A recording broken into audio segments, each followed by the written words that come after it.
Over the past few days, our nation's volatile president attended 2 summits, one in Canada with America's closest allies, friends and partners, and the other in Singapore with a brutal dictator. Presented with these 2 incredibly diverse sets of interlocutors across the table, Donald Trump chose to call Canadian Prime Minister Justin Trudeau weak and dishonest, while calling Kim Jung Un, arguably the worst leader in the world in terms of human rights, someone very smart and an honorable man whom he intends to invite to the White House. Beyond the basic theater of the absurd on display here, there is real damage to the entire structure of the transatlantic alliance and NATO, of which 6 of the G7 nations are members, that is deeply concerning. When I was Supreme Allied Commander of NATO, I attended several summits as an advisor to a very different sort of president, Barack Obama, and his secretaries of defense. I briefed the assembled heads of state on alliance operations in Afghanistan, the Balkans, Libya and fighting piracy off the coast of Africa, all part of my responsibility. I watched the intimate personal relationships between these democratically elected leaders grow stronger over time. While there was certainly plenty of drama and disagreement, it was kept off the public record and settled in private between leaders. Above all, there was never a question about a shared sense of values, democracy, liberty, freedom of speech, freedom of the press, human rights. These were agreed norms. Everyone understood that allies stand together and solve their disagreements amicably and fairly. Every summit had a powerful, important and shared communiqué at the end demonstrating the cohesiveness of the alliance to the world.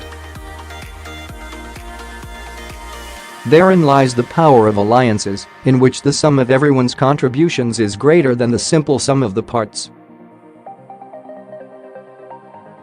There has never been a richer, more powerful or more important alliance than NATO in world history. It represents around half of the world's gross domestic product and boasts 3 million men and women, almost all volunteers, under arms.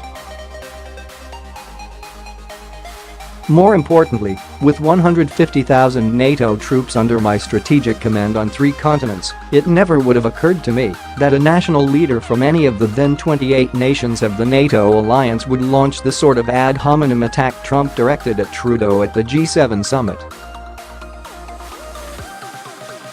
Greece and Turkey, for example, which have an unfortunate history of antagonism, are very careful to maintain polite decorum within NATO.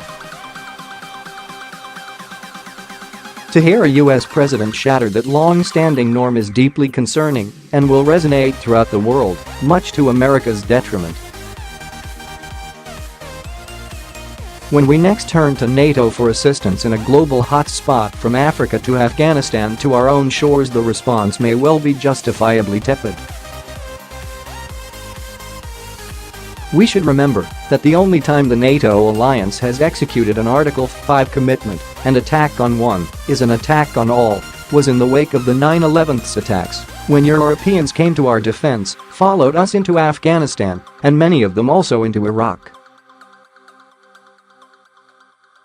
Canada has been with the US at every step of our national voyage for the last century, sending their sons and daughters into battle in World Wars I and II, the Korean War, Vietnam, the Cold War, Afghanistan and Libya.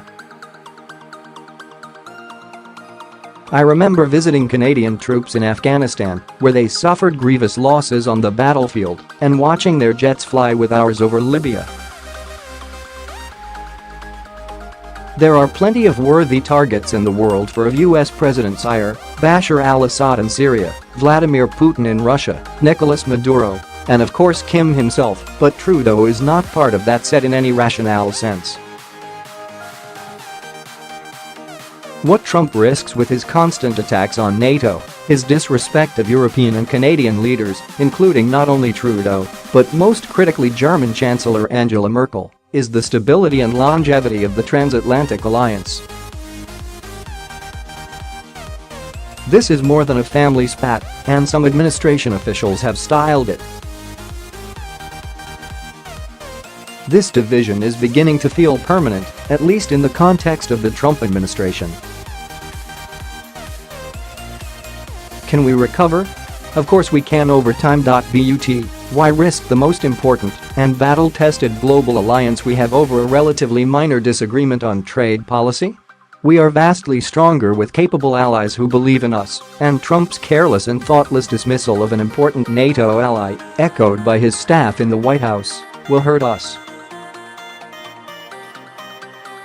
All the more so when he lavishes praise on a truly brutal dictator in North Korea who deserves to spend the rest of his life in a jail cell in The Hague under a conviction from the International Criminal Court. Finding a diplomatic path forward on the Korean peninsula makes sense, and we should be pragmatists in finding ways to work with even a regime as odious as Kim's dystopian nation. But we need to work from the inside out, which means shoring up the alliances that truly matter, NATO in general and Canada in particular. Breaking the transatlantic bridge will distance the US not just from allies, but from any claim to be the leader of the free world.